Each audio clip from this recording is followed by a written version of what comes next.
네, 여러분 반갑습니다. 오늘도 하우스 리더십 학교 또 리더십 강의 수업에 함께 해주신 여러분 감사합니다. 우리가 지난 시간까지 계속 변혁적 리더십에 관한 그러한 내용들을 함께 공부해 왔습니다.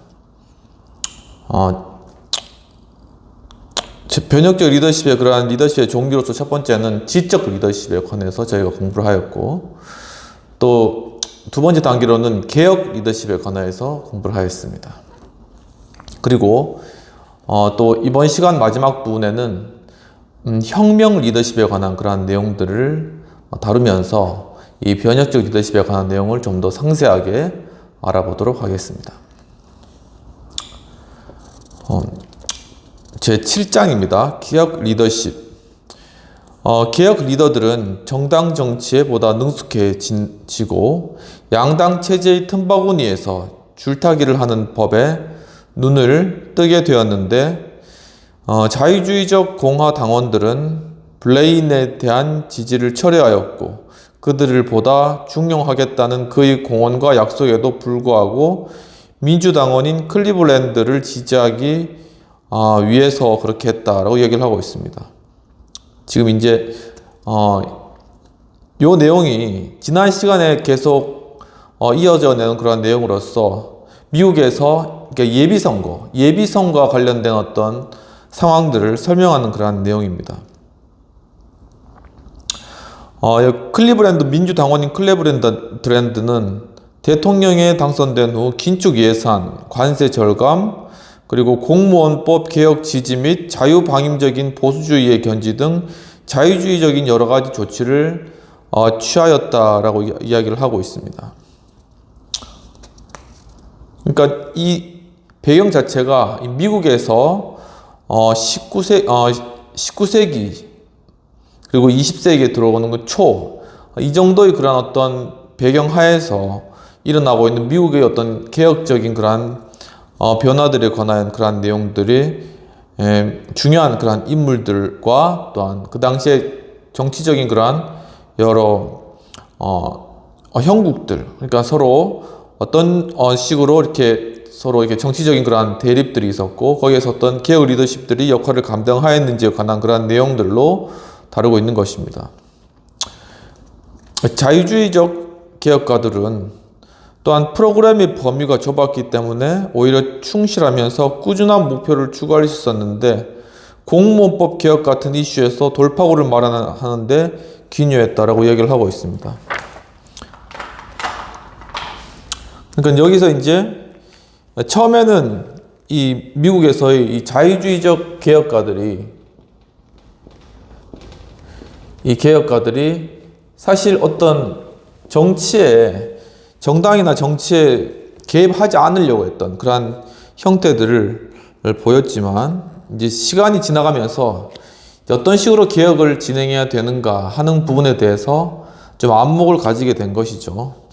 그래서 이제 그 이후에는 이제 어떤 정당 정치, 어떤 그쪽으로 이제 들어가서, 거기서 이제 어떤, 공화당이나 민주당을 지지하면서 그 가운데 자신의 어떤 개혁적인 목표들을 추구해 나갔다. 예를 들면 공무원법 개혁과 같은 그러한 일들을 추구해 나갔다라는 것입니다. 그러나 그 같은 유형의 개혁은 공장과 농토에서 일하는 수백만의 미국인들의 희망과 필요에는 점점 더 부적합해져 갔고, 진정한 정치란 공공문제에 적용되는 도덕이었으며, 20세기 첫 10년 동안 개혁파 리더들은 점차 이 같은 썸너의 정의 속에 내포된 심각한 딜레마를 눈치채가기 시작했다라고 이야기를 하고 있습니다. 그러니까 여기 개혁 리더들이 미국 내에서 어떤 개혁을 추진하지만, 사실 공장과 농토에서 일하는 수백만의 그러한 사람들에게는 그러한 개혁적인 영향력이 전혀 미치지 못하였다라는 그러한 내용인 것이죠. 그래서 1880년대와 1890년대의 사태들, 예를 들면 농민폭동, 그리고 대량 이민, 노동투쟁과 폭력 사태, 그리고 민중파의 민주당 장악 등 바로 이러한 것들은 온전하고 점진적이며 개별적인 접근 방식의 개혁이라는 좁은 테두리를 흔들어내는 어떤 변화의 그러한 여러 상황들이 도출되었다라는 것이죠. 이게 1880년대에서 1890년대까지. 그래서 미국의 개혁가들이 점진적이고 또한 이렇게 어떤 상위 클래스를 중심으로 한 그러한 개혁들을 추구해 나가는 그런 과정들에서 1880년도에서 1890년도에 이르기까지 어떤 변화들 가운데 과거의 어떤 개혁적인 방법들이 더 이상 통하지 않고 또한 여러 농민들이나 노동자들과는 거리가 멀어지는 이러한 상황들, 여러 가지 어떤 미국의 변혁적 리더십들의 딜레마를 이들이 겪게 되는 그러한 것입니다.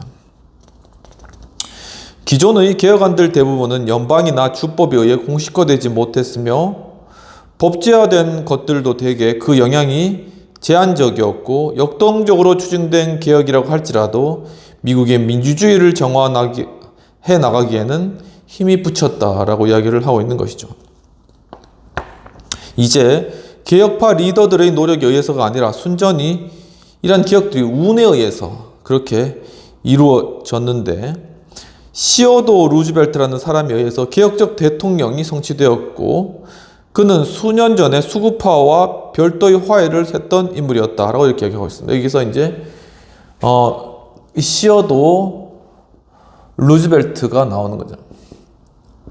이 사람은 공화당이었는데 나중에 프랭클린 루즈벨트하고 친척간 관계 있고 이 시어도 루즈벨트가 미국 내에서 어떤 정치적인 개혁들을 추구해 나가는 개혁적 대통령이다라는 그런 이미지, 이 사람이 이 개혁적 대통령이다라는 그런 이미지를 미국인들에게 심어주었다라는 이야기가 되겠습니다. 이러한 시어도 루즈벨트에 의해서 이미지화된 개혁적 대통령, 바로 이 루즈벨트는 한쪽 발은 보수파에 그리고 또한 한쪽 발은 개혁파에 두는 그러한 자세를 계속 좀 유지하는 그러한 중도적인 자세를 유지했고 또 보수파들 중에 꽉 막힌 수구분자들이나 개혁파 중에 바보 올가니들에 대해서는 단 하루도 욕하지 않고 넘어간 일이 없었다라고 이야기하고 있는 거죠. 이 정치인들 보면 그러니까 약간 입심이 있어야 될 것 같아요. 그러니까는 이 링컨도 워낙 이렇게 사람들 비판하는 그런 걸 잘했기 때문에 워낙 이렇게 그 사람에 대해서 막 비판하고 그러니까 그 사람이 나중에 링컨한테 이렇게 결투를 신청해 적이 있었다고 그러죠. 그래서 과거에 이제 미국 서부 시대 결투는 뭐겠습니까? 이렇게 권총을 차고 가가지고 하나 둘 셋 하면 돌아서 그냥 쏴서 먼저 죽이는 사람이 이기는 거 아닙니까? 그렇게 결투를 신청할 정도로 이렇게 아주 사람 속을 뒤집어 놓는 그런 어떤 입심, 입담이 있었던 것 같습니다. 여기 시어도 루즈벨트도 좀 그렇게 이 보수파 중에 정말 수구분자들에 대해서는 가차없이 막 비난하는 이야기를 하고 또 개혁파 중에서도 바보 올가니에 대해서 그냥 가차없이 또 이야기하는 좀 이런 것들이 사실 이제 좀 약간 공격적으로 보여줄 수는 있지만 사실 어떤 대중들에게 있어서는 상당한 돌파구가 되는 그러한 측면들이 있는 것이죠. 그래서 이 10년은 개혁가들에게는 흥분되면서 당황스러운 시기였다. 이 10년간. 그리고 미국은 새로운 이념에 취한 듯 보였으며 그러나 실제 개혁은 사실 답보 상태에 머물고 있었다라고 얘기를 하고 있습니다. 이 첫 10년이 끝나갈 무렵 루즈벨트가 온화한 개혁파인 태프트에게 자리를 내주었을 때 그때 개혁 과제들이 성취되었다고 보기에는 너무나 먼 시점에 와 있었다라고 얘기를 하고 있었죠. 그러니까 루즈벨트 다음에 나온 사람이 이 태프트라는 사람인데 이 사람이 대통령이 됐죠. 근데 우리가 가스라 테프트 밀약이라고 해가지고 한반도를 딱 제외하고 이렇게 선을 그은 아무튼 요런 것들을 한 그런 대통령입니다. 아무튼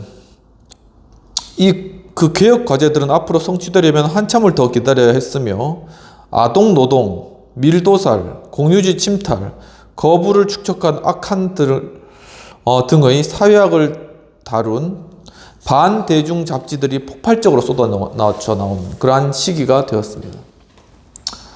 그리고 사회적 지위의 상실과 소외로 인해서 끊임없이 어떤 추문을 탐색, 폭로하고 분개하기 쉬워진 대규모 직장인, 중상층 집단이 성장하고 있었다. 그러니까 점점 산업화가 되면서 노동자들도 모이고 또 이제 직장인들도 한 기업에서 이제 모이고 이런 하면서 정치 세력화되는 그러한 여러 모습들이 많이 보여졌다는 겁니다. 그러면서 캐캐 묵은 문제들이 이제 급박한 문제가 되었는데 어떤 강력한 개인주의의 힘, 그리고 정부에 대항하는 어떤 자유, 그리고 자유방임주의를 생각할 때 과거의 문제는 시급히 해결되어야 할 것이었다라고 이야기를 하고 있습니다. 또한 지금 수백만의 미국인들에게 퍼져 있는 개혁의 열의를 생각할 때 개혁 리더들이 이 새로운 의식의 영향력을 극대화하려면 과연 어떠한 전략을 썼어야 했겠는가라고 교수님이 질문을 하고 계시는 거죠. 많은 개혁 리더들은 이 문제에 본능적으로 접근하였고 어떤 조직화된 힘을 이용하기보다는 그것을 피하려고 하였고, 그리고 호프 스타터라는 분에 따르면은 진보 공동체라는 그런 조직은 조직 그 자체에 반대하여 공격적이고 비타협적인 투쟁을 선언한 측과 또한 전문화와 리더십의 강화를 통해 반조직화를 시도하려는 측, 그리고 새로운 의무를 도입하려는 측 등으로 다양하게 분열되는 그런 양상들을 보였다라고 이야기를 하고 있습니다. 또한 개혁가들은 주로 대기업, 노동조합, 정당과 지구당 등의 권력 집중이 이루어진 그러한 어떤 기구들을 무력화시켜 시민의 개인성과 개인의 자결권을 수호하려고 하였으나 언론인인 윌리엄 알렌 화이트라는 분이 보기에 그것은 기구를 쳐부수기에는 충분치 않았으며 현대 미국의 정치운동은 개인의 입지를 넓히려는 대중 속에서 외쳐대는 거만하고 호전적이며 대책 없는 외침들일 뿐이다 라고 이렇게 평가를 하고 있는 것이죠. 그러니까 이제 미국의 어떤 주요한 가진 개인주의와 어떤 자유주의 이러한 것들을 어떤 노동자의 어떤 계층이라던가 아니면 대규모 어떤 집단들이 그런 것들을 침해하려고 하는 것에 대해서 개혁가들이 그것을 막고 이런 것들을 지키려고 보았지만은 사실 그건 별 큰 소용이 없었다라는 이야기입니다. 이 견해와 밀접한 관계를 맺고 있었던 것은 정치란 조직화된 개인들 사이의 지속적인 갈등보다는 개인들 사이의 합리적인 의견 교환이 되어야 한다는 그러한 개념이고, 시민은 자기 자신이 혹은 집단의 필요를 조차 하는 행동을 통해서 보다는 공동체의 필요에 대한 공평 무수한 반성을 통해 공공복지에 기여한다고 이야기를 하고 있습니다.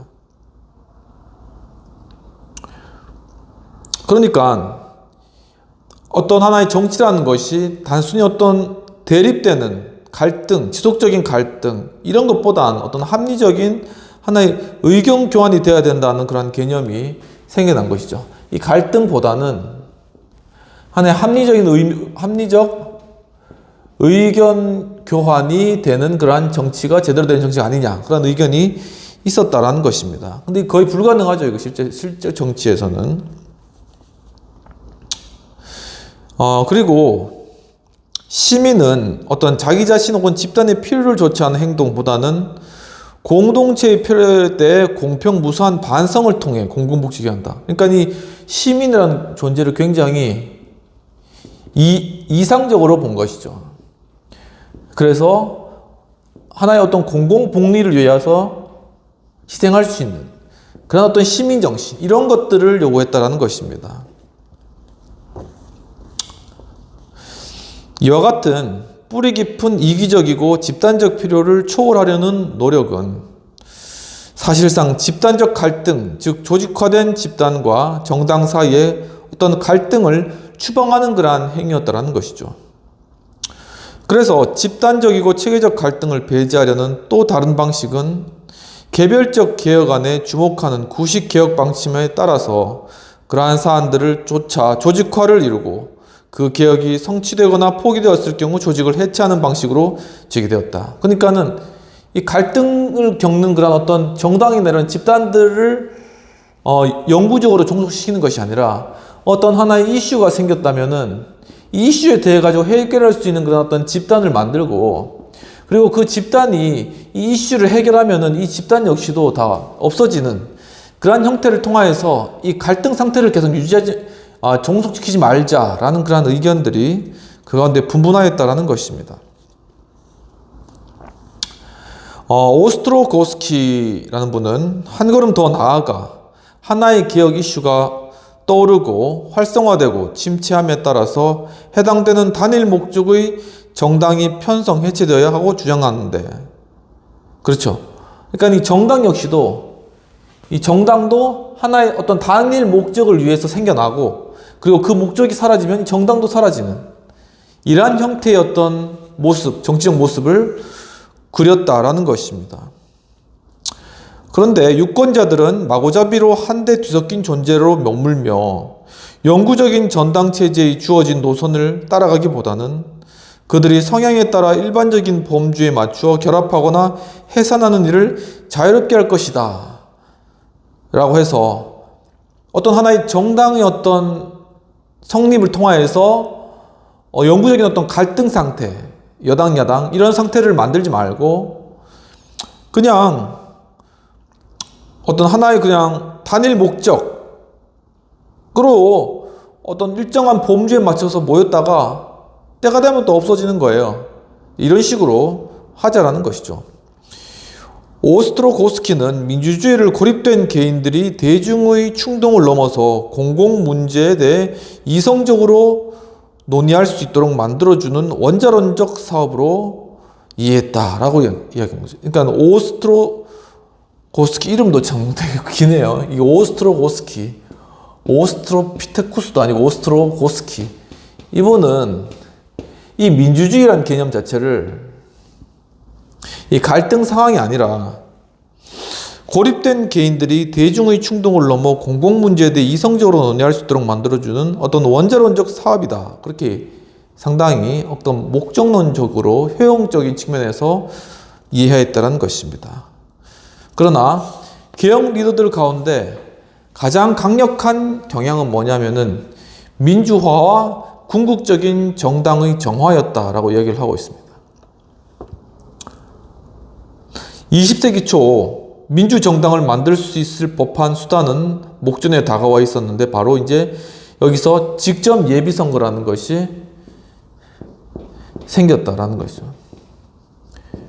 이 직접 예비선거라는 것을 통해서 바로 정당의 조직 자체를 민주적 정당으로 만들자. 개인의 아니면 어떤 기득권 세력의 어떤 그러한 결집되어 있는 것이 아니라 그것은 전혀 새로운 수단은 아니었지만 미국 정치 제도에 특별한 영향을 끼친 특이한 역사적 발전을 가져온 결과 온갖 비리의 폭로가 횡행했던 시대에 놀랄만한 인기를 얻게 된 대상이 되었다고 하고 있습니다. 그러니까 이 직접 예비선거를 통해서 이 정당을 또한 정화시키고 그것을 통해서 결국은 민주적인 정당을 만들어 나가겠다라는 그런 시도들이 굉장히 놀랄만한 인기를 얻게 되었다라는 그런 사실인 것이죠. 잭슨 시대 이후에 미국의 정당들은 전당대회에서 그들의 후보자를 선출했는데 이 절차는 잘 기능했으며 전당대회는 각 도시의 중심적 인물들과 대기업에 의해 쉽게 좌우될 수도 있었지만 어느 정당도 기득권자들에 의해 휘둘린다는 의심을 살 만큼 행동하여 민심을 잃을 우를 범하려 하지 않았다라고 이야기를 하고 있습니다. 많은 것은 양대 정당 간의 역동적 경쟁에 달려 있었는데 1896년 선거에서 유권자들은 지리적 경계로 나뉘었고 맥킨리는 북부와 동부에서 대승하였고 브라이언은 남부와 서부에서 압승하였는데 이 불균형은 이후 10여 년간 지속적으로 나타났으며 각자의 지역에서 지지를 독식할 수 있었던 정당 보수들은 자기 마음대로 할 수 있는 인물들을 공천함으로써 여론을 무시할 수 있었다라고 얘기를 하고 있습니다. 그러니까는 우리나라로 딱 치면 딱 맞아요. 그러니까 이제 우리가 이 지역은 우리 정당이다. 우리 정당이 차지하고 있다. 우리 정당이 이 지역을 지배하고 있다라고 생각하면은 정당 지도부에서 굉장한 공천권을 가진 거예요. 왜냐하면 그 사람이 거기서 얼마나 그 사람이 탁월해서 그 가운데서 표를 얻어서 당선되냐가 아니라 이 공천권을 가진 이 정당이 누구를 거기 꽂든 그 사람은 국회의원 되는 거니까 이 정당이 국회의원을 만들어주는 겁니다. 그렇기 때문에 공천권이 엄청나게 큰 그런 영향을 행사하게 된다는 것이죠. 이에 대해 개혁파들이 내놓을 수 있었던 대안이 바로 이 예비선거였다. 이런 것들을 정화할 수 있는 방법이 예비선거였다는 것이죠. 이 진보적 시대의 개혁 무드 속에서 후보자 선정의 민중의 역할을 강조하는 이 방식은 곧 여러 주에서 채택될 수 있었는데 개혁가들 대부분이 이해하지 못했던 것은 좋지 못한 정당 리더들을 억제할 경우 바람직한 정당 리더들도 억압하게 된다는 그러한 사실을 잘 이해하지 못했다라는 것입니다. 즉 보수의 통제력을 분쇄함으로써 그들은 민주적이고 창조적이며 상상력 있는 정당 리더십의 가능성을 저버리는 결과를 보았다는 것입니다. 그러니까 이 정당의 보스가 굉장히 권위적이기 때문에 저 보스를 내려오게만 하면은 우리 정당 굉장히 민주화될 거라고 그렇게 생각을 한 것이죠. 하지만 실제적으로 이제 그런 일들이 일어났을 때 도리어 이 정당이 민주화되거나 정화되는 그러한 일들이 일어나는 것보다는 더 큰 부작용들이 여기에 작용하게 되었다라는 것입니다.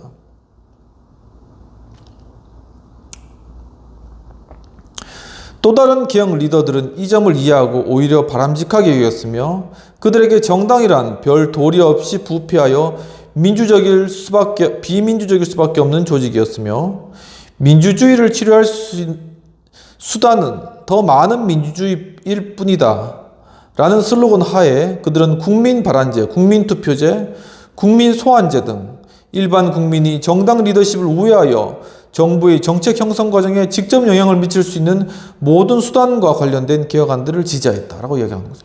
그러니까 바로 여기서 이제 직접 해보자 라는 것이죠. 국민 발안제, 굳이 이 의회를 통해서 아니면 정당을 통해서 국가에 무슨 의제를 던질 필요가 뭐가 있느냐. 우리 국민들이 그냥 직접적으로 던지자. 국민 발안제. 그리고 국민 투표제. 정책에 대해서 국회의원들한테 이거 대의제를 해가지고 그걸 표결을 시켜도 별 큰 소용이 없을 것 같다. 우리 국민이 다 합쳐가지고 정책에 대해서 투표하자. 국민투표제. 그리고 국민소환제. 이게 다 직접 민주주의와 관련된 그런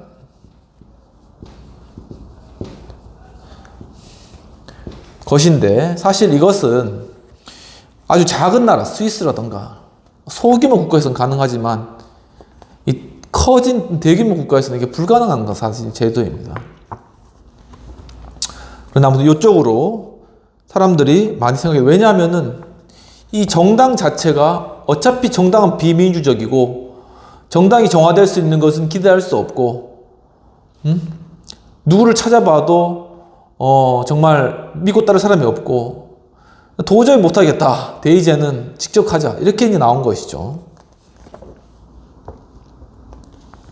개혁가들은 어느 한 구석만 장악하면 전체 정당을 장악하는 것이 손쉬워지는 투표 형태를 제거해야 한다고 보아 정당의 후보 선임 투표를 배격하였다라고 얘기하고 있습니다.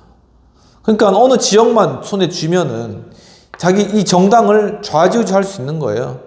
그러니까는 이제 제대로 된 후보가 선출될 수가 없는 것이겠죠. 바로 이러한 부분을 뜯어고치고자 개혁관들이 정당의 후보 선임 투표 이런 것들을 배격했다라고 이야기를 하고 있습니다. 그러면 첫 번째로 이제 비평 및 토의와 관련된 그러한 내용들을 살펴보도록 하겠습니다.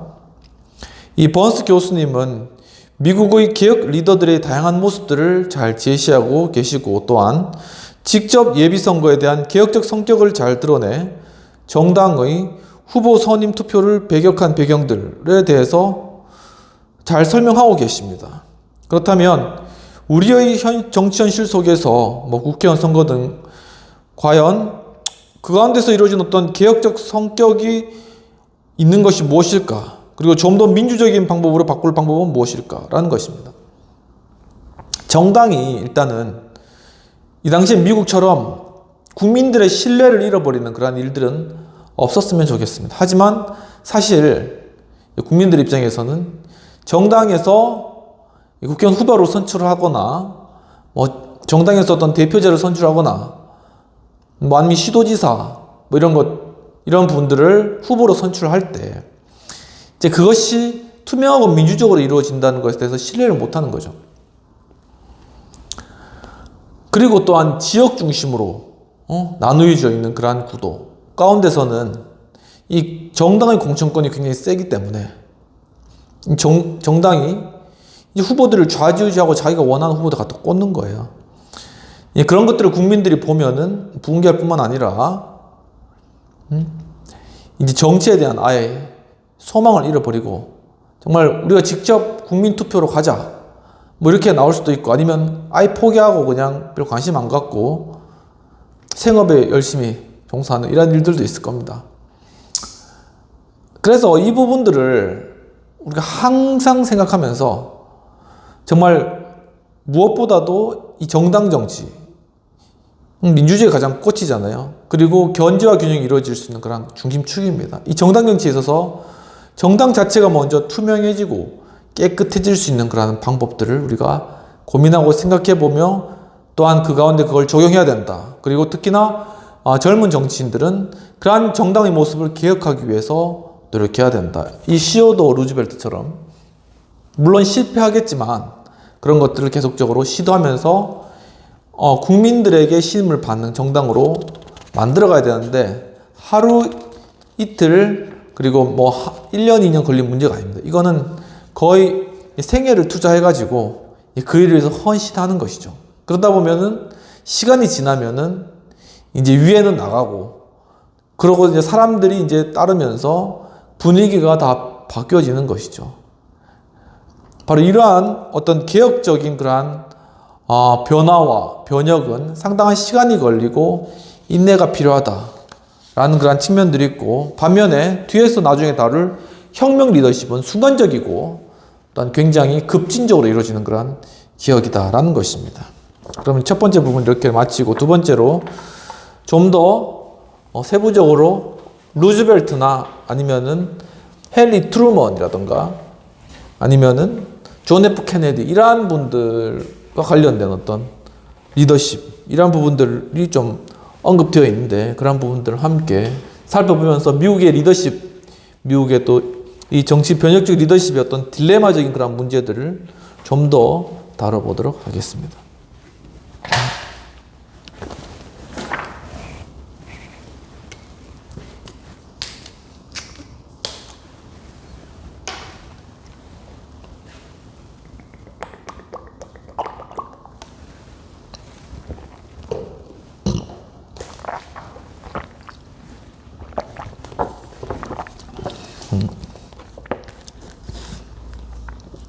계속 이어서 하겠습니다. 이제 많은 지역에서 그들은 비정당 투표를 도입했다고 합니다. 이는 갈등의 축을 기존의 양당 간의 갈등에서 다수의 독립적인 그리고 정체가 불분명한 후보자들 사이에 벌어지는 다원적 갈등으로 옮아가도록 하였고 일부 주에서는 교차 공전체라는 것을 이제 도입했다고 합니다. 그것은 뭐냐면은 후보자가 하나 이상의 정당에서 공천받을 수 있도록 하는 제도였다고 합니다. 굉장히 재밌죠? 이 교차 공천제, 이런 것들 우리나라에 한번 도입해보면 어떨까? 물론 안 되겠죠. 크로스, 필링이라고 그러는데, 이 공화당에서도 추천으로 이제 받고, 민주당에서도 추천으로 받아가지고, 양쪽의 어떤 후보가 되는 겁니다.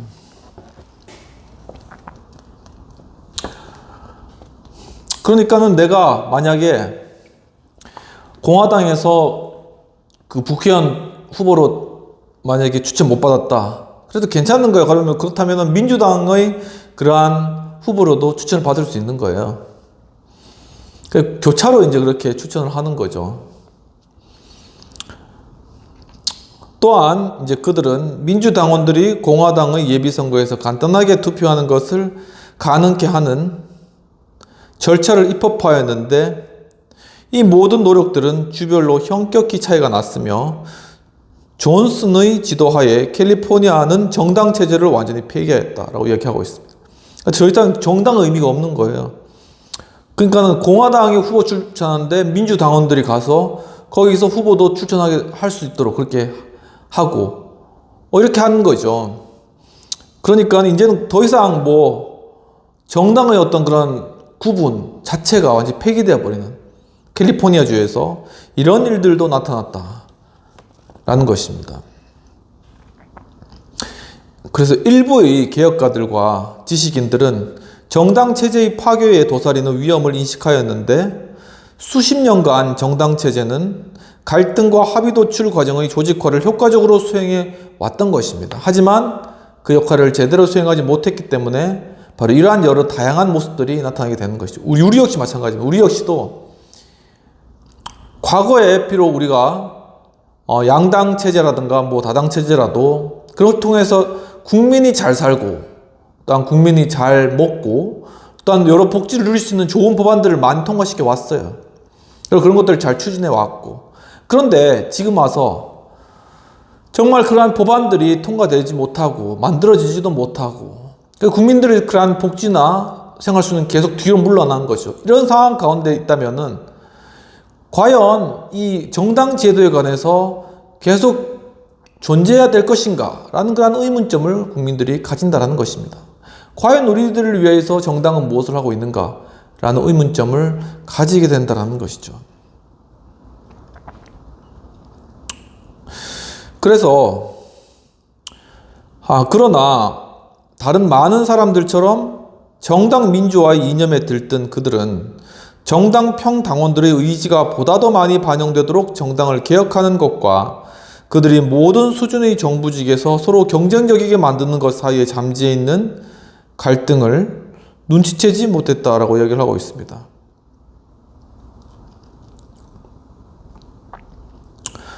이 개혁 딜레마 결과 중 하나는 일부 진취적인 리더들이 정당 리더의 차세대가 되지 않고 근본적으로 정당과 무관한 리더십을 이루려 했다라는 것이죠. 그래서 헨리 포드와 같은 일부 인사들은 대통령의 리더십 제고를 꾀했으며 그 근거는 미국에서 가능한 유일한 정당 리더십은 대통령의 리더십을 통할 수밖에 없다는 것인데 포드는 대통령직의 위대성은 초헌법적으로 인민의 의지가 적용되는 데 있다라고 얘기를 하고 있습니다. 그러니까 이제 이 정당이 그리고 정당의 리더가 사회를 이끌어가고 국가를 이끌어가는 리더가 되어야 된다는 것인데 그런데 이 정당의 리더의 선출이 그것이 이제 평당원들도 다 참석하여서 민주적으로 이루어지는 그러한 리더가 아니라 비민주적이고 일부의 사람들에 의해서 기득권 정당 내에서 힘 있는 사람들에 의해서 이루어지는 그러한 정당의 어떤 리더의 선출 과정 이런 것들이 있기 때문에 그 정당의 어떤 리더십에 대한 그러한 신뢰 자체가 무너진다는 것이죠. 그리고 그렇기 때문에 이러한 정당의 리더가 차세대의 리더가 되지 못하기 때문에 결국은 그 리더십의 중심을 대통령의 리더십으로 찾아간다는 것입니다. 행정부의 리더십, 대통령의 리더십만이 진정한 리더십이고 그 리더십으로부터 권력이 유출되는 바로 이러한 방향으로 사람들이 생각하고 또 그것이 바람직하다고도 생각한다는 것이죠. 그는 정당의 행정부와 즉 포드는 정당이 행정부와 입법부의 연결고리 기능을 한다고 보았으나 민중의 지배를 실천하는 유일한 실체적 수단은 행정권의 행사일 수밖에 없다라는 그러한 상황이다라고 이야기를 하였다고 합니다. 그러니까 의회가 그 기능을 제대로 하지 못하기 때문에 결국 믿을 건 지금 행정부, 대통령을 믿을 수밖에 없다라는 쪽으로 옮아간다는 것이죠. 크롤리와 같은 이는 연방정부를 우위에 두려는 해밀턴적 전통에 의거하여서 발전도상국에 있는 민주주의는 행정부의 리더십을 요한다라고 이렇게 이야기를 하였다고 합니다. 그 같은 리더십은 어떤 의회나 입법부의 체계를 능가하여 다수의 지배를 조직화하고 활성화하는 것이다 라고 얘기를 하는 것이죠. 그러니까 행정부에 의한 리더십, 행정부에 의한 통치, 바로 거기에 집중된다는 것입니다. 그런데 그렇게 된다면은 이 견제 기능이 없어지죠. 의회가 상당한 행정부에 대한 견제 기능이 있었는데 행정부의 중심으로 리더십이 완전히 재편되게 되면 정당은 더 이상 힘을 못 쓰고 그럼 과거의 어떤 왕권 정치와 같이 그렇게 바뀌어진다라는 것입니다. 권력이 독점되고 집중되게 되면 상당히 큰 문제점이 발생된다는 것이 역사적으로 많이 증명된 상황인 거죠. 그런데 그렇지 않기 위해서는 이 의회가 정상적인 기능을 발휘해야 하지만 사실 이 당시에 그러한 미국 의회도 제대로 된 그러한 영향력을 행사할 수 있는 정상적인 그러한 기능을 잃어버린 그러한 상태였다는 것입니다. 정상적인 기능이란 무엇이냐면 바로 갈등의 그러한 시스템을 만들어서 그 갈등 시스템에 어떤 문제를 넣었을 때 거기에 대한 합리적인 그러한 결론을 도출해낼 수 있는 그러한 시스템이지만 지금 우리나라도 역시 마찬가지고 그러한 합리적인 결론을 도출해낼 수 있는 그런 시스템 자체가 많이 무너져 있고 기능하지 않는다라는 것이 상당히 많은 국민들의 지적이고 진단이라는 것입니다.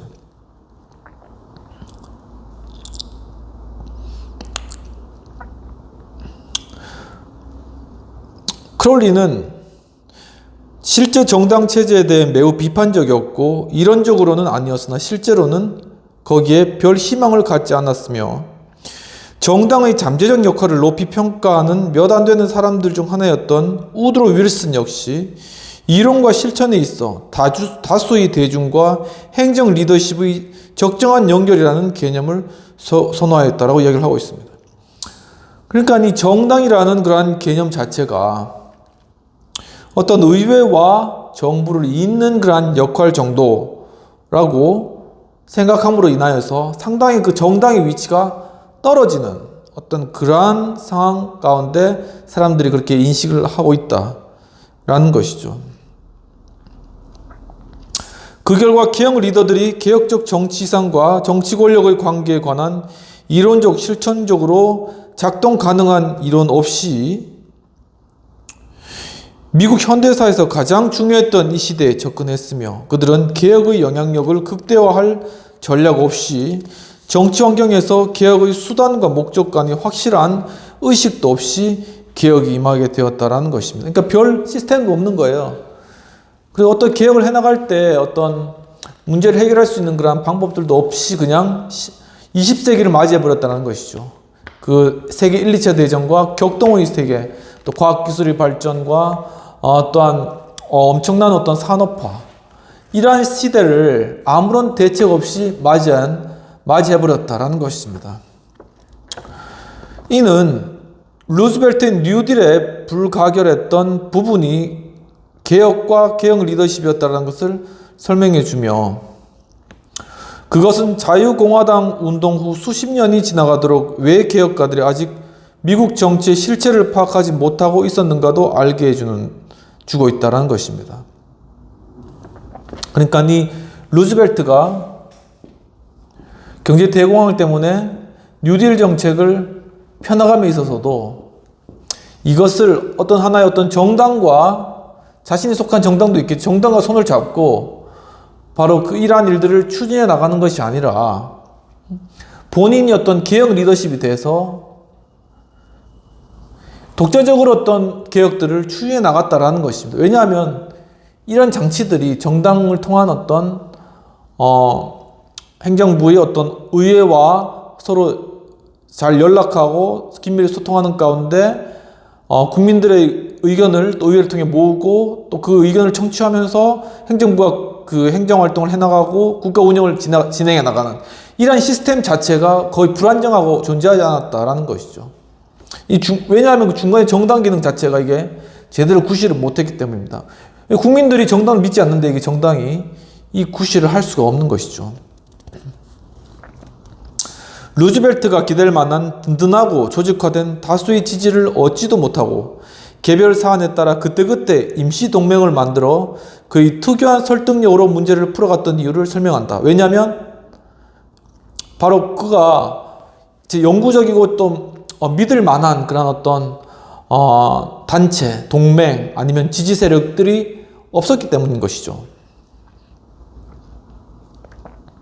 그 결과는 개혁이 루즈벨트와 함께 죽는 듯 싶다가 그 후계자들이 새로운 동맹을 결성하여 중대한 개혁 법안을 통과시키려 시도함으로 부활하게 된 것인데, 그 같은 조합은 대표성이 결여되어 있을 뿐 아니라 개별 이슈들이 해결 또는 불투명해짐에 따라 산산이 해체된다고 이야기하고 있습니다. 그러니까 이야기하는 건 뭐냐면은 이 개별 이슈마다 거기에 사람들이 따라붙어서 어떤 동맹을 이루고 그 일들을 처리해 나가다가 또 그 일들이 잘 되지 않고 이슈가 사라지면은 그 모임 자체가 깨지고 산산이 부서지는 이러한 것들은 바로 이 정당이 제대로 성립하고 있고 뭐 행정부를 지지하는 정당 아니면 거기에 대해서 반대하는 정당이라도 영속적으로 든든한 어떤 버팀목으로 서 있지 못했기 때문이라는 것이죠.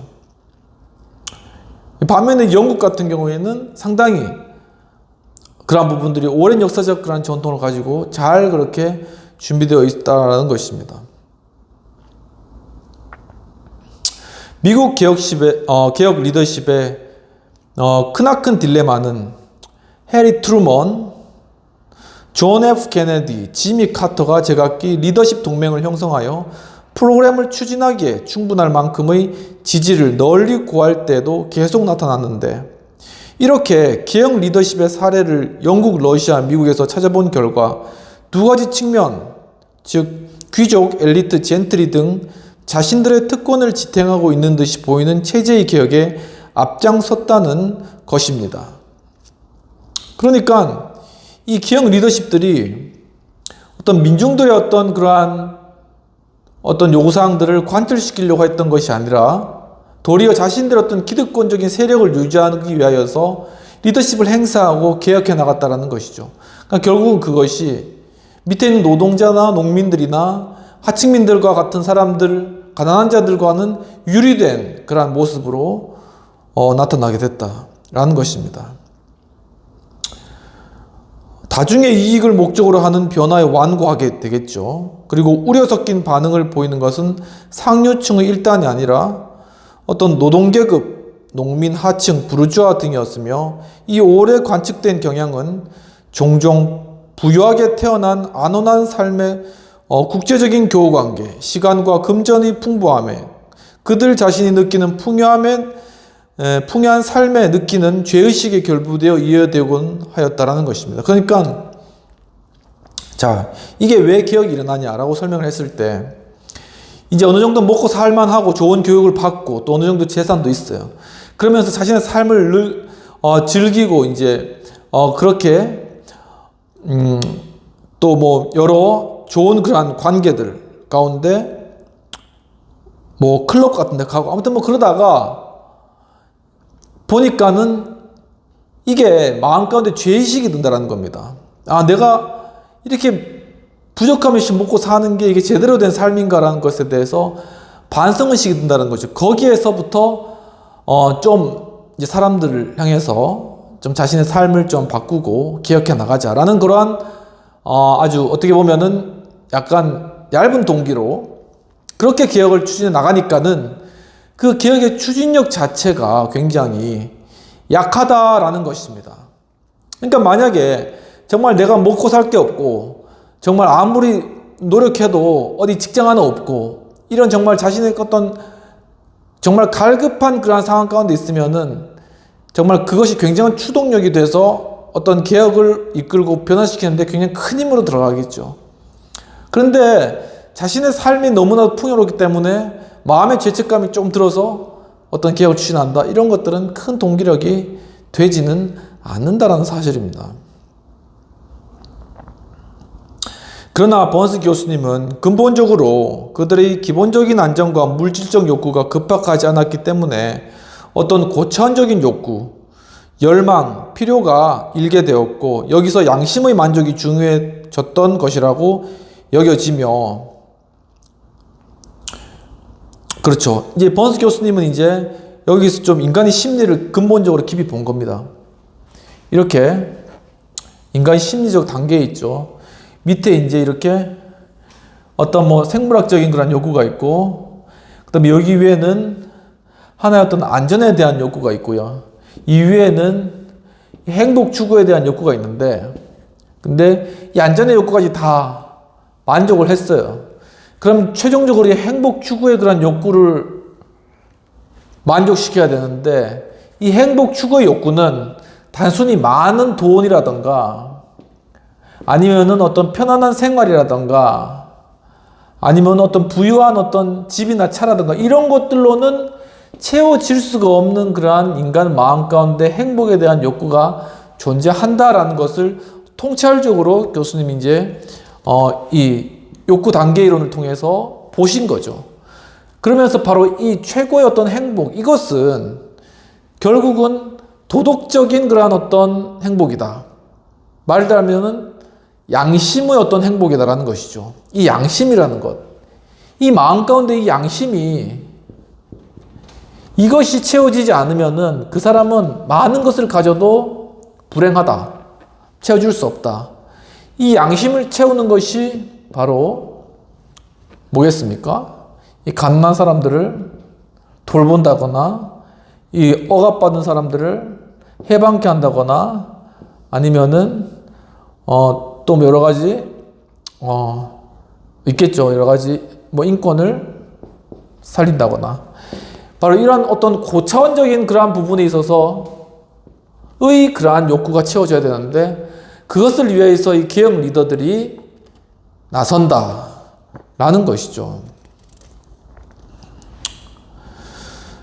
보다 좁은 계급적 태도와 사회적 이해가 다수의 부유층과 상류층에게 개혁에 저항하도록 했던 반면 심리적 문화적 역량이 풍부한 계층에서 개혁 리더십에 필요한 정당 개혁가를 만들어낼 수 있었는데 혁명의 경우도 귀족과 부유층에게 어필했지만 노동자, 농민들의 동원에 의존적이었다라고 얘기를 하고 있습니다.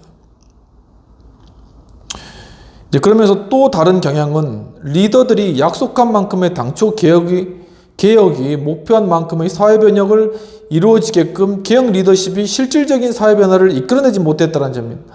그러니까 결국은 이 개혁 리더들이 실제적인 어떤 변화를 이끌어내야지 되는데 이것을 이끌어내지 못했다라는 것이죠. 그렇기 때문에 결국 사람들이 개혁 리더들에서 실망을 하고 이 개혁이 제대로 이루어지지도 않고 이 변혁적 리더십이 바로 여기에 이제 딜레마가 있는 것입니다. 딜레마.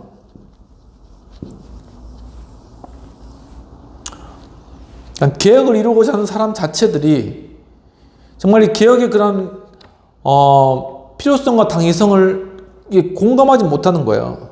그러니까는 그 개혁을 추진하지만 또 이제 밑에 있는 사람들과는 유리되는 그런 상황이 발생하는 거예요. 그러니까 그 개혁 자체도 성공하지 못하고 탄력받지 못하는 그런 상황들. 이 모든 것이 하나의 어떤 미국의 변혁적 리더십의 딜레마다라는 것을 이야기하고 계시는 것입니다.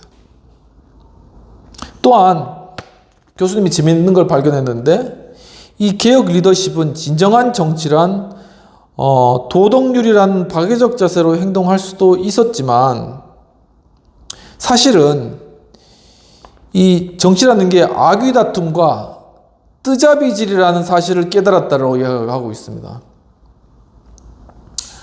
그러니까 가만히 보니까 이 기업 리더들이 이 정치하면서 사람들이 서로 야합도 하고 서로 싸우다가 서로 모여가지고 또 막 같이 합쳐다가 그리고 막 서로 이제 막 어떤 요구사항들을 또 이렇게 주고받고 협상하고 이러면서 하는 행동들이 뜨잡이나 아귀다툼 엄청 싸우죠. 정말 이제 가장 이제 어떤 갈등의 지모명을 볼 수 있는 게 국회인데 이제 국회에 이제 정치에 입문하게 되는 사람은 이제 한 정치인 최근에 이제 인스타에 올린 오모 장님께서 올린 그런 인스타 보면은 자기 본인은 정치를 시작할 때 이렇게 정치인들이 싸우는 그런 곳인 줄을 몰랐다라는 것입니다. 그래서 많이 그럴 줄 알았으면 좀 더 준비를 하고 갔을 거 이렇게 얘기를 하시는 것이죠. 그러니까 우리가 좋은 뭐 국회에 가가지고 좋은 차 뭐 타고 그리고 사람들 많이 만나고 인사하고 좋은 얼굴로 하지만은 실제로는 엄청나게 그 안에 전쟁이 일어나고 있다는 사실입니다. 그러니까는 개혁 리더들은 이런 사실들을 보니까 저기 들어가고 싶지 않은 거예요. 정당 들어가가지고 하는 게 겉으로 좋아 보였지 이게 사람이 할 짓이 못 되거든요. 그렇지만 사실 이제 그 일의 그런 가치가 사실 번스 교수님이 하고자 하는 것이 어떤 국회의원들의 어떤 정치, 어떤 그 안에 이런 갈등, 싸움, 전쟁 이런 것들이 정말 이렇게 뜨잡이질 같이 폄하되고 그 가치가 낮다라는 것을 이야기하려는 것이 아니라 중요한 것은 바로 거기에 갈등의 구조가 제대로 정립되어 있어야 될 필요성이 있고 정말 뜨잡이와 같이 그렇게 보여지는 그런 어떤 갈등의 대치만 하고 결과가 없는 그런 상황이 아니라 정말 올바른 갈등 가운데 건전한 그러한 결과를 이루어낼 수 있는 어떤 그러한 시스템을 만드는 것이 바람직한 어떤 정당 구조와 어떤 그러한 구조이다라는 것을 설명하기 위해서 이 말씀을 하고 계신다는 것입니다. 굉장히 법을 만들고 또한 그 방향을 설정하는 국회의원들 그 직의 존귀함이나 또한 그 삶의 어떤 가치라는 것은 굉장한 것이죠. 특히나 저도 이제 설교 준비를 하면서 이제 하우스 처치에서 이제 매주 화요일 날 설교하니까는 이제 거기에 이제 어메이징 그레이스 나 같은 죄인 살리신 이제 그 부분을 이제 좀 더 준비를 하면서 이 어메이징 그레이스를 쓴 사람이 존 뉴턴이 썼죠. 그 작사를. 근데 존 뉴턴이 노예 상인이었지 않습니까? 그런데 존 뉴턴이 자신이 했던 그런 행동들이 죄악된 것들을 깨닫고 정말 풍랑 가운데서 하나님을 기도하고 만나서 그 다음에 6년간 그 이후에도 노예들에게 잘 해주다가 나중에는 그 일들을 그만두었는데 나중에 영국 의회에 가가지고 노예 거래가 얼마나 비참한 것인지 그 현실은 무엇인지를 이제 거기에서 이제 적시하고 그리고 또한 그와 함께 윌리엄 윌버포스가 바로 이 노예제 폐지를 위해서 생애를 바쳐서 그 가운데 일한 것이죠. 그래서 처음에 1804년인가 1807년에 이 노예 거래제가 폐지되고 그리고 1834년 정도에 이 노예제 자체가 완전히 없어진 것이죠. 바로 이러한 일들을 바로 이 정치인 한 생애를 바쳐서 하고 바로 그 영향력이 결국 미국의 노예 해방과 전 세계 노예 해방으로 이루어졌다. 그 가치는 바로 인간은 평등하다. 결코 한 사람이 한 사람을 노예로 부를 수 없다라는 그러한 근본 원칙으로 돌아가서 그것을 실행한 것이죠. 이 현실 가운데 이뤄낸. 그것이 어려운 것이 왜냐하면은 바로 수천 년 동안 이것이 당연한 것으로 여겨지고 인류가 있었을 때부터 당연한 것으로 여겨지고 왔었던 그러한 것들을 그러한 패러다임 자체를 완전히 법으로 바꿔낸 이러한 그러한 위대한 일들을 바로 이 의원직이라는 것을 통해서 해낸 이러한 일들을 이룬 것처럼 정말 이렇게 개혁과 변화와 변혁을 이룰 수 있는 것이 바로 이 의원직이라는 걸 생각했을 때 얼마나 가치 있고 좋은 것입니까? 바로 그러한 것들이 이게 갈등의 정상적인 갈등 시스템을 통해서 이루어져야 되는데 바로 그런 시스템을 지금 제대로 잡지 못하고 서로 계속 싸우고 다투고만 있는 이러한 상황들이 상당히 안타까워 보인다는 것이죠. 국민들이나 또한 이 버언스 교수님 역시도 이제 미국 정치를 봤을 때도 그렇고 우리 국민들은 우리 정치를 봤을 때도 그렇고 그렇다는 것이죠. 그래서 이제 비평 빅토리를 가면은 필자는 개혁 리더십의 동기를 결국 양심의 만족에서 찾고 있으며 실제 개혁은 정치꾼들에 의해서 일어난다는 의견을 제시했다. 이런 의견에 대한 생각은 어떤가? 라는 것에 대해서는 지금 설명을 좀 드린 바와 같이 그러하다라는 것이죠. 정말 그러니까 그 어떤 존귀성,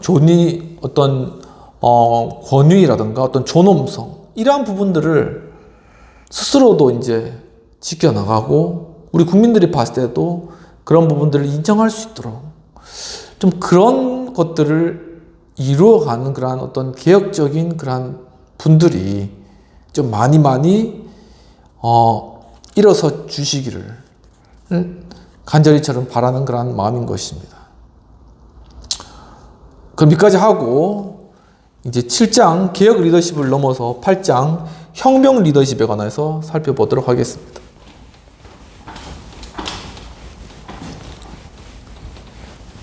그러니까 변혁적 리더십이니까 이것을 버언스 교수님이 먼저 지적 리더의 측면에서 다루고 그 다음에 개혁 리더십에 다루고 이 변혁 리더십까지 이렇게 자연스럽게 이어진 이런 모습들이 굉장히 어떤 탁월한 그런 해안들을 보여주는데 점점 더 이렇게 정적인 측면에서 동적인 측면으로 그리고 시간적으로도 굉장히 긴 시간에서 짧은 시간으로 옮겨가는 이런 시간적이고 공간적인 측면에서 굉장히 변화를 보여주면서 이 교과서를 쓰고 계신 것을 많이 좀 느낄 수 있었습니다.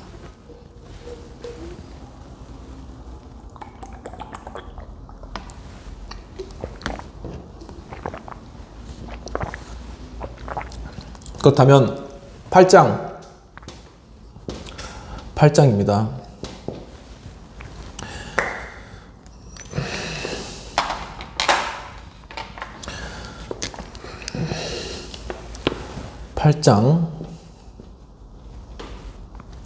혁명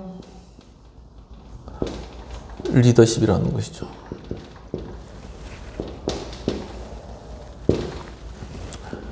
혁명 리더십.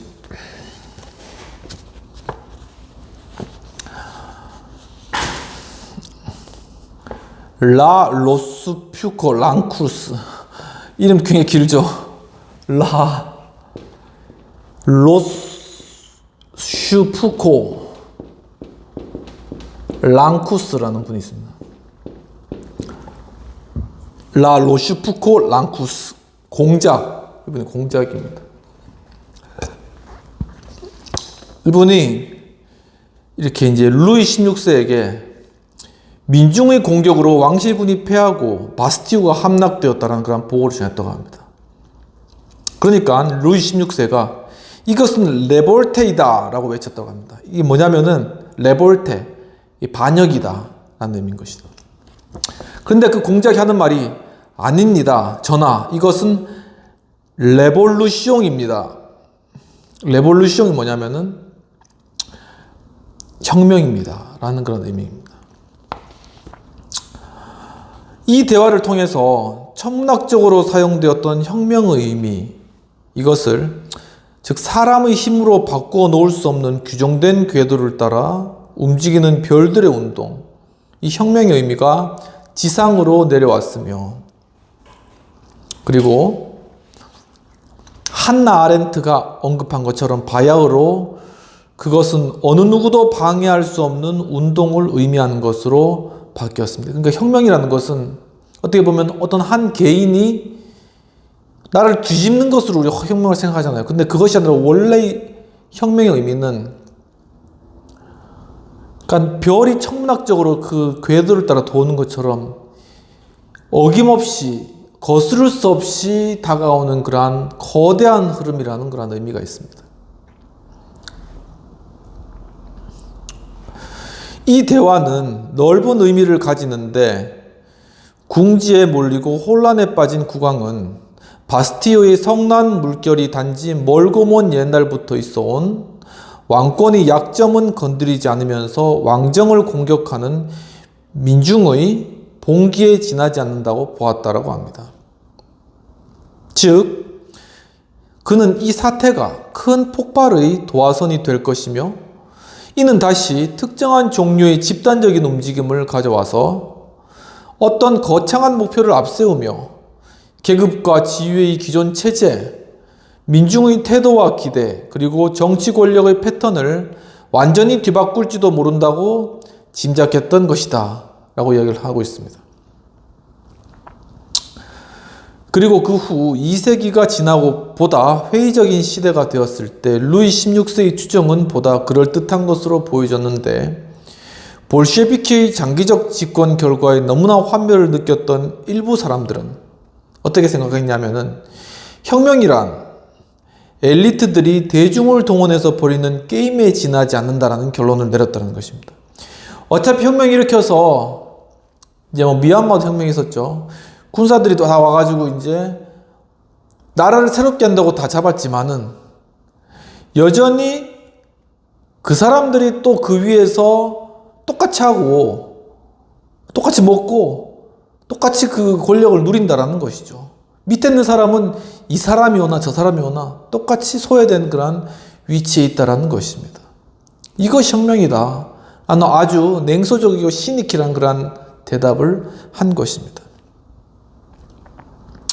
혁명은 그들에게 있어서 혁명은 바나나 공화국의 쿠데타와 별다를 게 없는 최고위층 내의 권력 투쟁이 보다 넓게 확산된 그러한 것일 뿐이고 그 성과란 기껏 일단의 지배자들은 아무 다른 지배자들로 바꾸는 것이 고작이며 수백만의 삶과 희망에는 아무런 영향도 미치지 않는다는 회의주의를 품게 하였다라고 그렇게 이야기를 하고 있습니다. 굉장히 회의적인 것이죠.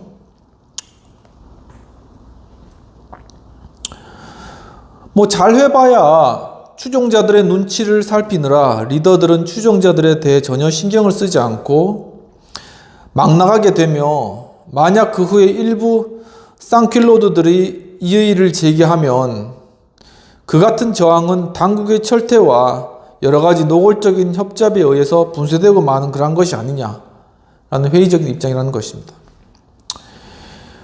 혁명의 가장 큰 의미로 전체 사회 체제의 완전하고 철저한 변혁을 뜻하는 것이 혁명인데 그것은 급진적인 새 이데올로기의 탄생, 그 이데올로기에 기초한 사회 변혁 운동의 태동, 기존 정부의 타도, 새로운 정치 체제의 창출, 경제, 교육, 언론, 법률, 보건의 재조직, 새 리더십의 공고화와 신격화를 의미하며 하지만 실제로 그와 같은 순수한 형태의 혁명은 드물며 또한 혁명을 시작해서 투쟁, 승리, 그리고 권력 공고화, 사회 변혁의 전 과정을 담당하고 끝까지 살아남는 리더도 드물다라고 보는 것이죠.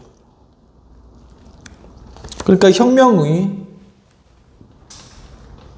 혁명이라는 것이 보면은 무엇이냐? 철저한 사회체제의 완전하고 철저한 이 사회체제의 완전하고 철저한 변혁 이것이 혁명이다 라는 것이죠. 그리고 또한 급진적인 새 이데올로기의 탄생, 급진적 새 이데올로기의 탄생, 그리고 사회 변혁 운동의 태동, 아무튼 이런 것들이라는 것입니다. 그러면서 이 혁명의 과정은 보면 투쟁을 하는 것이죠. 그리고 거기에서 승리를 거두는 것입니다. 그리고 그 승리에 따라서 이 권력을 공고히 하고 그리고 그 다음에 사회 변혁의 전 과정을 담당하게 되는 것이다 하는 것이죠. 하지만 이 과정에서 살아남는 리더 별로 없다. 다 하다가 죽는다. 다 골로 간다라는 것입니다. 프랑스 대혁명에서도 그 리더들이 차례차례 희생되었으며 레닌이 집권할 수 있었던 것은 불과 몇 년뿐이었죠. 그리고 오직 모떼똥하고 모떼똥 그리고 카스트로 그리고 몇몇 사람들 그들만이 자신이 일으킨 혁명의 사회 변혁적 힘을 직접 그들이 행사할 수 있었다라는 것입니다. 이처럼 사회 변혁적 혁명의 전 과정에서 아마도 혁명을 추구하고 추동하고 또 결정적인 다수의 사람들에게 혁명을 수용하도록 하는 이념 또는 비전의 탄생 단계가 사회 변혁으로 가는 과정에서 가장 중요한 그러한 단계이다라는 것이죠.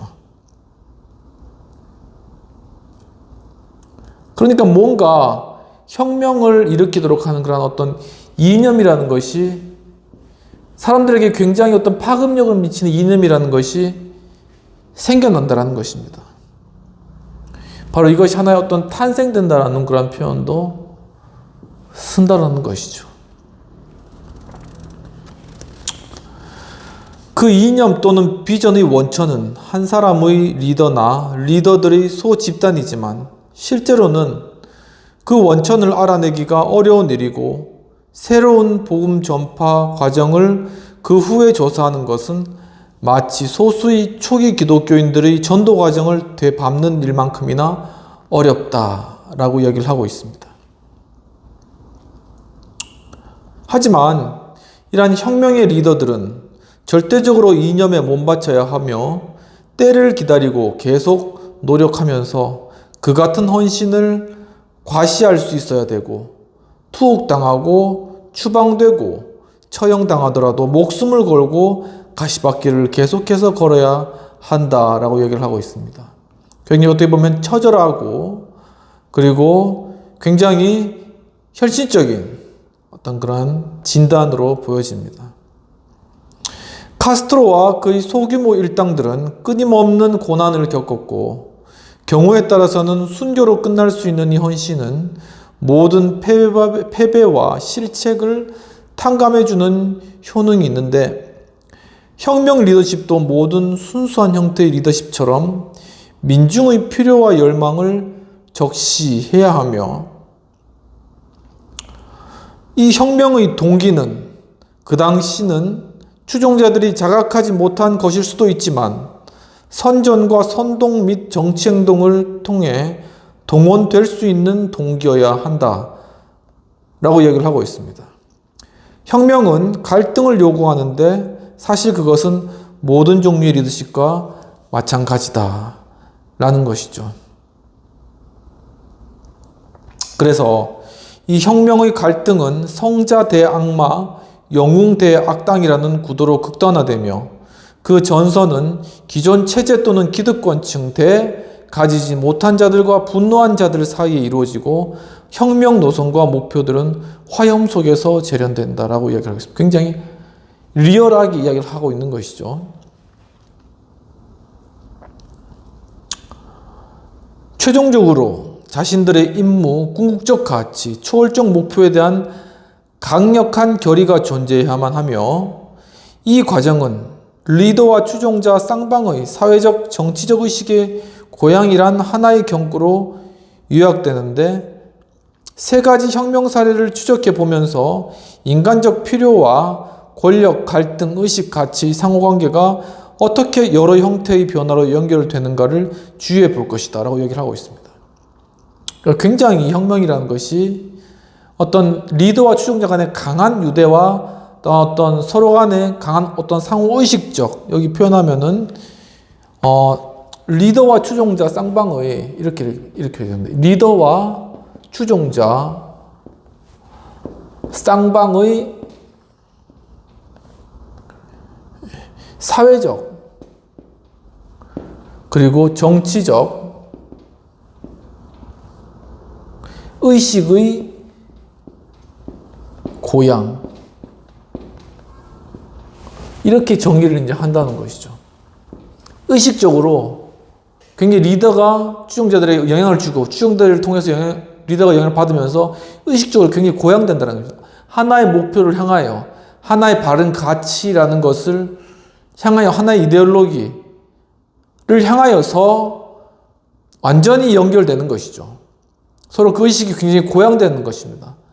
그러면 그 집단들 사이에서는 굉장히 어떤 그 집단 간의 연결감이라던가 동료감이라든가 소속감이라든가 이런 것들이 굉장히 높아질 수밖에 없다는 것입니다.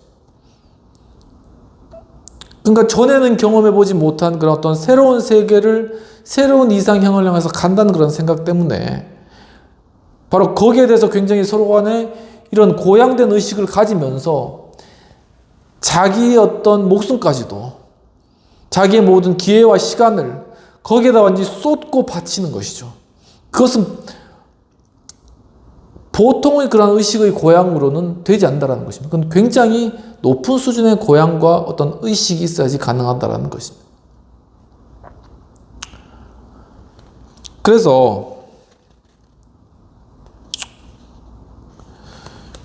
바로 여기에는 권력이 있고 권력을 둘러싼 하나의 갈등이 있고 그리고 하나의 그런 것들과 관련된 하나의 의식이 있고 그리고 또한 가치라는 것이 존재한다는 것인데 이것이 어떤 상호관계가 굉장히 이 혁명 내에서 빠르게 돌아가고 또 서로 간에 굉장히 강한 어떤 관계, 연결 고리를 가지고 빨리 돌아간다는 것이죠, 이게.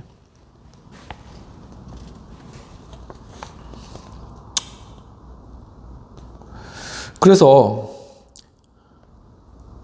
혁명 리더십은 아마 다른 어떤 리더십 유형보다 집단적이고 현 시대에 집중되어 있고 개혁 리더십과 비교할 때 사회운동과 정치 조직에 더 크게 의존하는 것이다 라고 얘기를 하고 있습니다.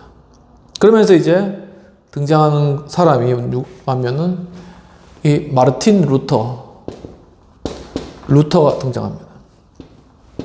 종교개혁가죠.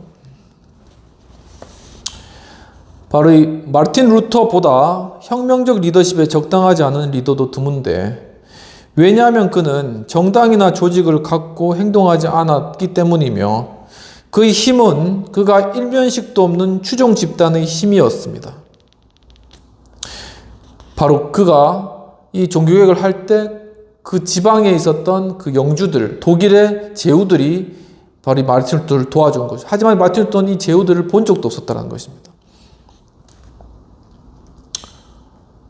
그러나 그처럼 이 의식화를 극적으로 불러일으키고 당대의 정치적 종교적 방향에 영향을 미쳤던 리더도 찾아보기 힘든데 루터는 생애의 대부분을 정치적 기반이나 교회의 배경도 별로 없는 군사적 후원도 얻지 못하고 끊임없이 자신의 생명과 자유를 위협당하는 승려로 바로 그러니까 그 하나의 성직자로 보냈다라는 것입니다. 그는 역사학, 정치학, 지리학을 교육받은 적도 없고 그가 그토록 맹렬히 공격했던 세력의 전략적 대응을 전혀 이해하지도 못했습니다. 중세 가톨릭교에 대해서 전혀 이해 못했죠. 그는 다른 사람의 의견이나 생각해볼 가치가 있는 정치 프로그램 같은 것을 도외시했고 그렇다고 그가 어떤 박학간 신학자였다거나 단련된 철학자도 아니었는데 근본적으로 보수적이었던 그는 새롭고 혁명적인 원칙을 창출하기보다는 기본 원칙을 복구하려고 애썼고 그는 오늘날까지도 그 영향력이 막대한 혁명을 창출하고 있다라고 평가하고 계십니다. 과연 루터는 공식 교육이나 정치 술수 외에 뭔가 강력한 무기를 갖고 있었던 것일까요? 그는 자신의 모든 행동에 대해 확신을 갖고 있었으며 그는 이념의 변화가 난무한 시대 그리고 통신수단이 근대화되어 한 외톨이 승려의 외침이 여러 나라로 퍼져갈 수 있는 그러한 시대에 살고 있었습니다.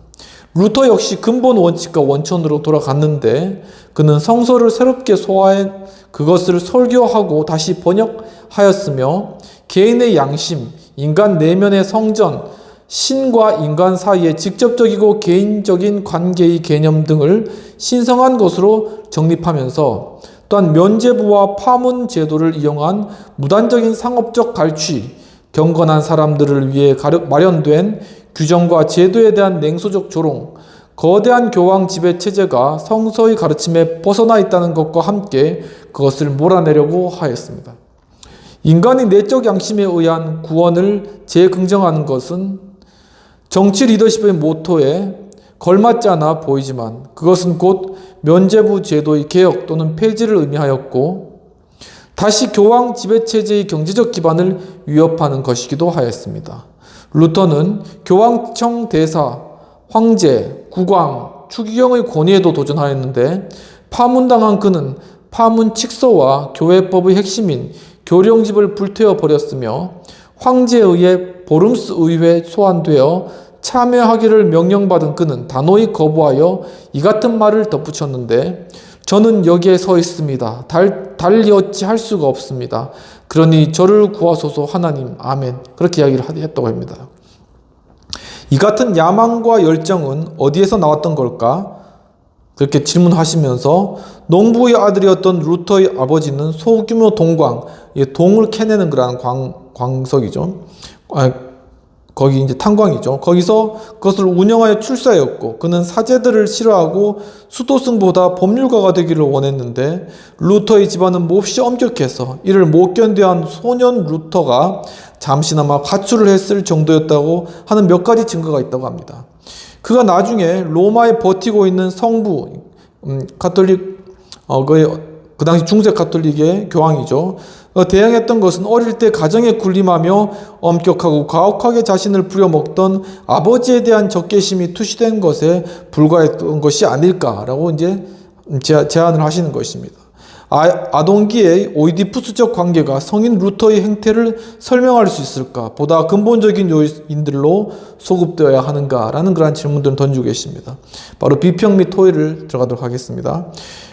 번스 교수님은 혁명 리더십에 대한 대표적인 인물로 루터를 언급하고 그 혁명의 근원을 과거 아버지에 대한 관계에서 찾으려는 독특한 시도를 하고 있는 것으로 보여집니다.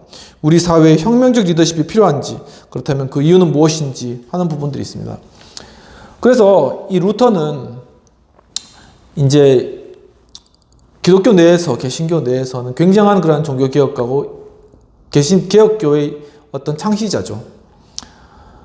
그리고 그는 이제 바로 오직 믿음으로 말미암아 구원을 받는다라는 그러한 부분들을 가지고 과거의 어떤 행위나 아니면 면죄부나 이런 것들 통해서 결코 구원에 이를 수 없고 오직 믿음을 통해서 오직 은혜로 이게 솔라 피데, 솔라 그라티아, 솔라 스크립트라 오직 성경으로 솔리 데오 글로리아 오직 하나님께만 영광을 돌린다.